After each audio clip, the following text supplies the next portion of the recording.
दोस्तों, मुख्य चुनाव आयुक्त के खिलाफ विपक्ष ने पूरी तरह से मोर्चा खोल दिया है। खास तौर पे कांग्रेस का राहुल गांधी, आप देख रहे हैं कि पिछले काफ़ी दिनों से वो प्रहार कर रहे हैं और बार बार पहले ईवीएम और अब चुनाव आयुक्त पर सीधा ज्ञानेश कुमार, जो मुख्य चुनाव आयुक्त है, उनका नाम लेकर वो प्रहार कर रहे हैं। अब खबरों की माने तो कांग्रेस ने ये तैयारी की है कि अभी शीतकालीन सत्र में कांग्रेस ज्ञानेश कुमार को हटाने के लिए, यानी मुख्य चुनाव आयुक्त को हटाने के लिए अविश्वास प्रस्ताव लाएगी, एक महाभियोग लाने की तैयारी में है। उसके लिए विपक्ष के नेताओं से संपर्क मल्लिकार्जुन खड़गे कर रहे हैं, ऐसा सूत्रों के हवाले से खबर है। अब सवाल यह उठता है कि आखिरकार मुख्य चुनाव आयुक्त से राहुल गांधी को प्रॉब्लम क्या है, इन विपक्षी पार्टी को दिक्कत क्या है। तो ये कहते हैं साहब वोट चोरी करते हैं, वोट चोरी करते हैं। तो ज्ञानेश कुमार ने प्रेस कॉन्फ्रेंस करके ये कहा, यदि आपको लगता है कि चुनाव आयोग ठीक काम नहीं कर रहा तो आप कोर्ट आइए, आप हमारे सामने आपत्ति लाइए। तो ये कोर्ट गए, लेकिन कोर्ट में जब ये कोई सबूत पेश नहीं कर पाए तो सुप्रीम कोर्ट ने मामला रद्द कर दिया, क्योंकि ये एसआईआर को रुकवाने के लिए जब बिहार चुनाव के पहले कोर्ट में गए थे, सुप्रीम कोर्ट ने इनको कहा कि आप आरोप लगा रहे हो लेकिन इनके सबूत कहाँ हैं। प्रशांत भूषण, आपने देखा प्रशांत भूषण, किसी की तरफ से अभिषेक मनु सिंघवी, कहीं कपिल सिब्बल, और इस तरह के हर पार्टियों ने अपने अपने वकील खड़े किए, बड़े बड़े दिग्गज वकील खड़े किए, लेकिन सुप्रीम कोर्ट में जब सबूत नहीं दिए मामला कैंसिल हो गया। लेकिन अब इन्होंने दूसरा रास्ता अपनाया है और राहुल गांधी जब से बिहार चुनाव हारा है कांग्रेस, तब से पूरी तरह बौखला गया है। असल में होता यह है कि जैसे टीवी डिबेट्स में आप देख रहे हैं कई पत्रकार बैठे हैं और कोई अगर बुद्धिमान सुधांशु त्रिवेदी जैसा कोई वक्ता बैठा हो तो कांग्रेस के या बाकी लोग कहें साहब हम इनके साथ डिबेट नहीं करेंगे। तो क्यों नहीं करेंगे? क्योंकि तथ्यों पर बात करनी पड़ेगी, वो इतिहास उठा के लाएंगे, सारी जानकारी है। इसी तरह राहुल गांधी का हाल है, एक के बाद एक चुनाव हारते जा रहे हैं। 90 से ज़्यादा चुनाव इनके नेतृत्व में हारे जा चुके। कांग्रेस के अंदर से जब जब आवाज उठना शुरू होती है कि चुनाव हार गए, बैठ के इसका मंथन किया जाए, चुनाव क्यों हारे। राहुल गांधी वो नेता है जो मंथन करने के बजाय अपने ही जैसे नेताओं को इंडी गठबंधन के जोड़ता है और उनके दिमाग में ये फिट करता है कि आपके पार्टी के नेता आपकी बुद्धि पर सवाल उठाएं, आपके काम पर सवाल उठाएं, इसके पहले आप ईवीएम पर ठीकरा उठाओ, चुनाव आयोग को बेईमान कह दो, मोदी को बेईमान कह दो, जनता को गाली दे दो। और ये तीनों काम राहुल गांधी की पार्टी के नेता और उनके साथ लगे हुए ऐसे ही बुद्धि के नेता वो करेंगे। अभी आप देखिए, तेजस्वी यादव राहुल गांधी की बात से सावधान है, एक शब्द नहीं बोला। अभी अखिलेश यादव ने पहली बार बोला, लेकिन वो भी कन्नी काट रहा है, क्योंकि उनको पता लग गया कि बिहार की जनता ने, इन लोगों ने वोट चोरी किया, तो बिहार की जनता ने वोट बढ़ चढ़ कर किया और उनके समझ में आ गया कि ये झूठे मुद्दे उठाने वाले लोग हैं। यानी अपने आप को झूठा जनता की नज़रों में इन्होंने कर दिया, क्योंकि ये कह रहे थे वोट कटे हैं, ये कह रहे थे 65 लाख फर्जी वोट काट दिए चुनाव आयोग ने, और वहाँ किसी का कटा नहीं।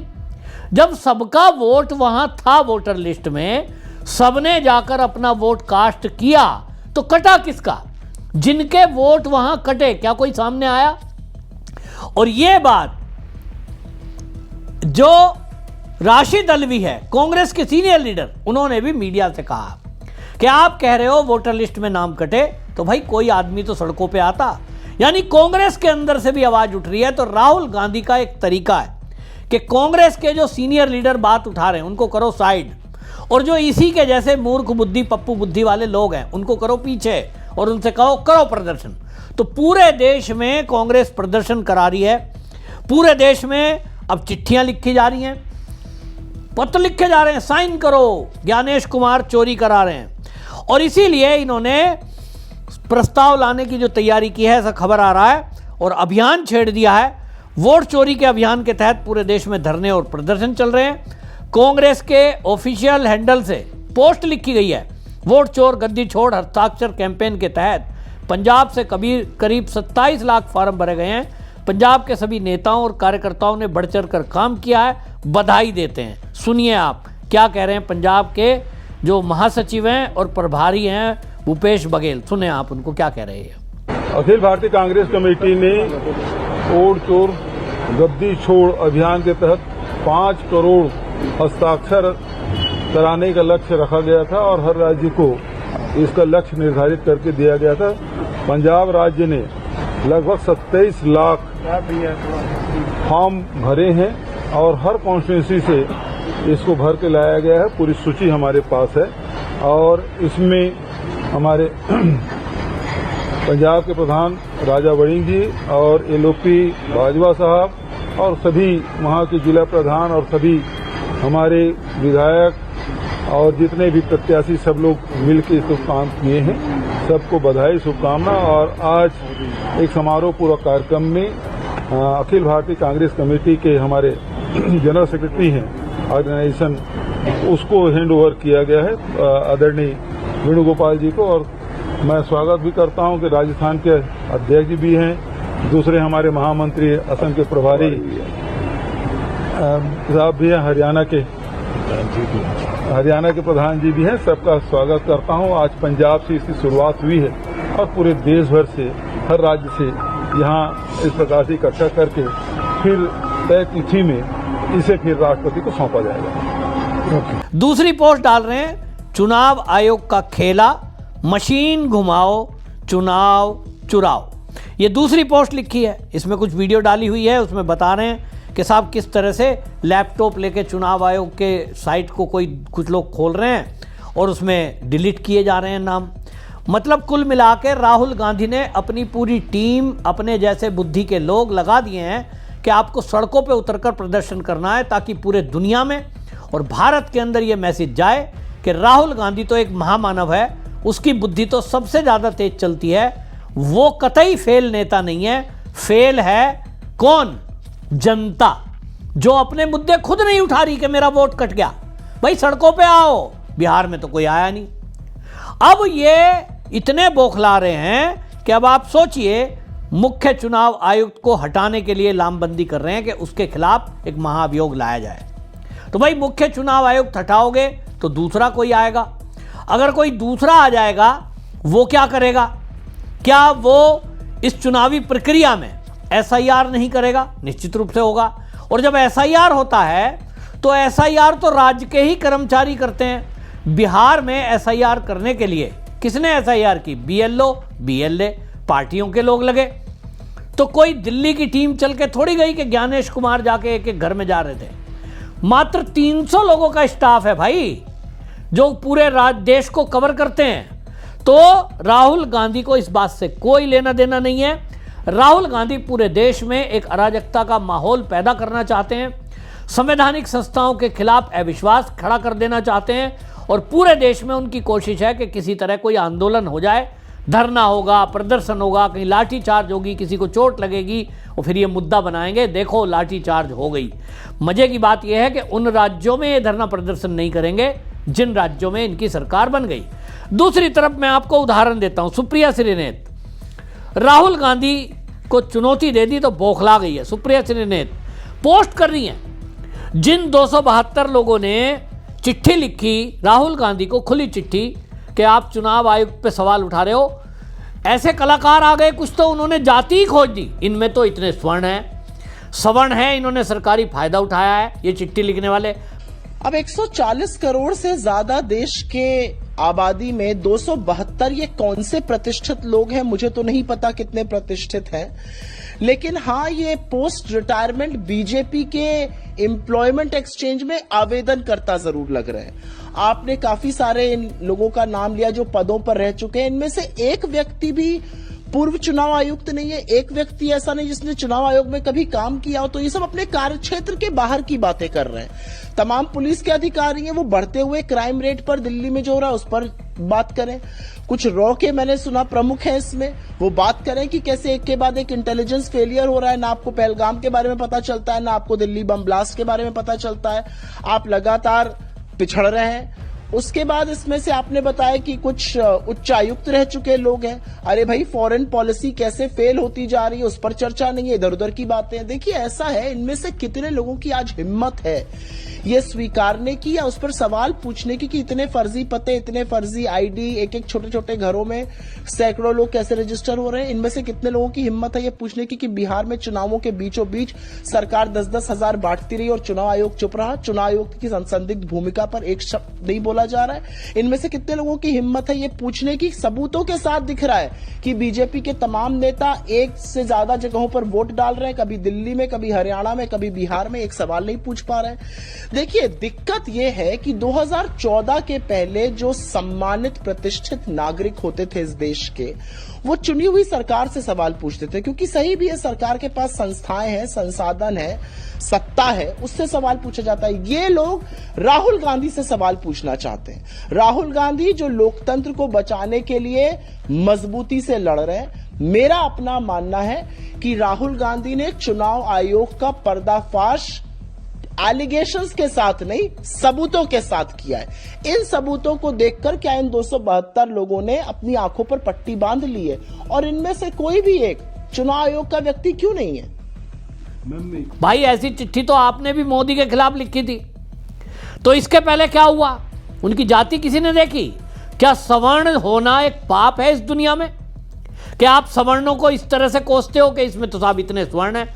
अगर सवर्ण है, अपनी बुद्धि से पढ़ लिख कर बिना आरक्षण आईएएस बन गए, आईपीएस बन गए, सेना में अफसर बन गए, जज बन गए, तो क्या ये आपको चुभ रहा है?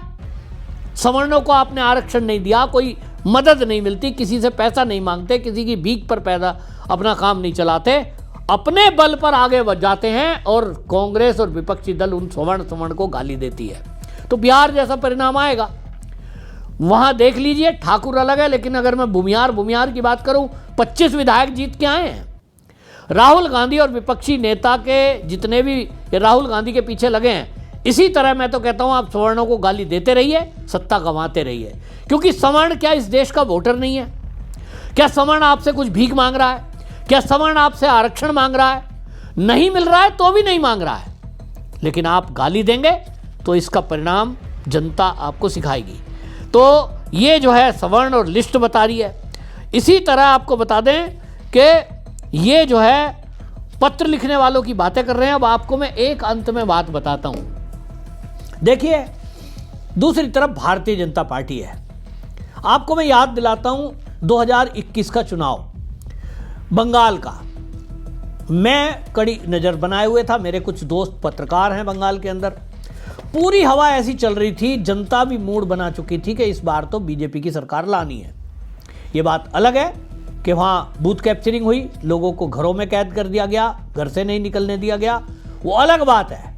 लेकिन उसके बावजूद भी भारतीय जनता पार्टी 77 सीट पर रह गई, जहाँ सरकार बनाने के दावे किए जा रहे थे, और ममता बनर्जी को 215 सीटें मिली।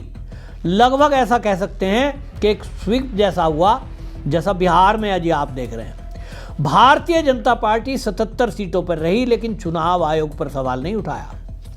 भारतीय जनता पार्टी उठा सकती थी कि चुनाव आयोग ने हमारी कंप्लेंट ध्यान नहीं दी, उचित पुलिस प्रबंध नहीं किया, सोसाइटियों के अंदर बूथ नहीं बनाए, क्योंकि बनाने के लिए कहा था।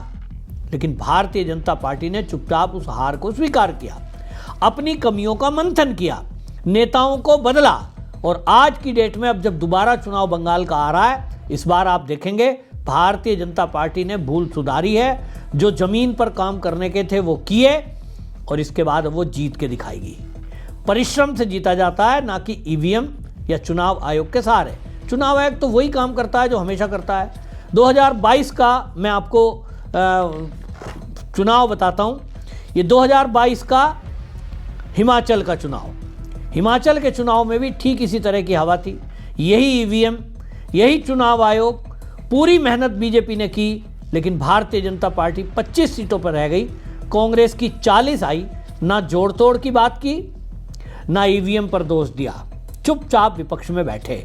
लोग कह रहे थे केंद्र में मोदी है, जोड़ तोड़ चलेगा, अभी अमित शाह जाएंगे, ऐसा कर देंगे, वैसा कर देंगे, कुछ नहीं हुआ। 2023 का चुनाव आपको याद दिलाता हूं, कर्नाटक का। कर्नाटक में भी इसी तरह की हवा थी। कांग्रेस के अंदर सिद्धारमैया डीके शिव कुमार की लड़ाई थी। सब लोग ये कह रहे थे डीके शिव कुमार को बीजेपी किसी तरह ईडी वीडी में फंसा के अपनी तरफ ले लेगी, सरकार तो पक्का बन रही है। सब लोग कह रहे थे उसके ऊपर फर्जी केस किए जाएंगे, ये कांग्रेसी आरोप लगा रहे थे। भारतीय जनता पार्टी 66 सीट लाई, कांग्रेस 135 लाई। भारतीय जनता पार्टी ने न चुनाव आयोग पे सवाल उठाया, न ईवीएम पे सवाल उठाया, हार स्वीकार की, चुपचाप विपक्ष में बैठे।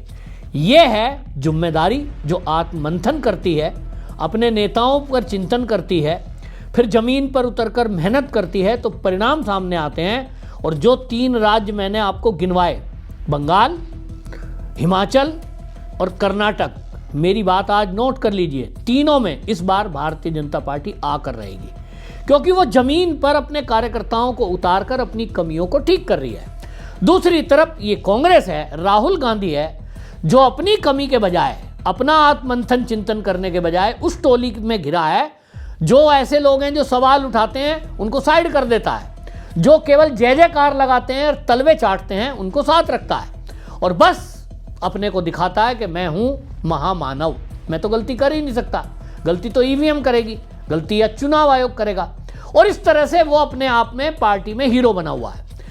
चुनाव चल रहा है, बीच में विदेश घूमने चला जाता है, चुनाव चल रहा है, बीच में छुट्टी पे चला जाता है, फिर परिणाम चाहिए उन्हें बीजेपी जैसे जो दिन रात जमीन पर रहकर काम करते हैं, वैसा परिणाम नहीं आता। तो आप फिर क्या करेंगे, दूसरों पर दोष, और ज्ञानेश कुमार के ऊपर ठीकरा, उसे हटाने की कोशिश।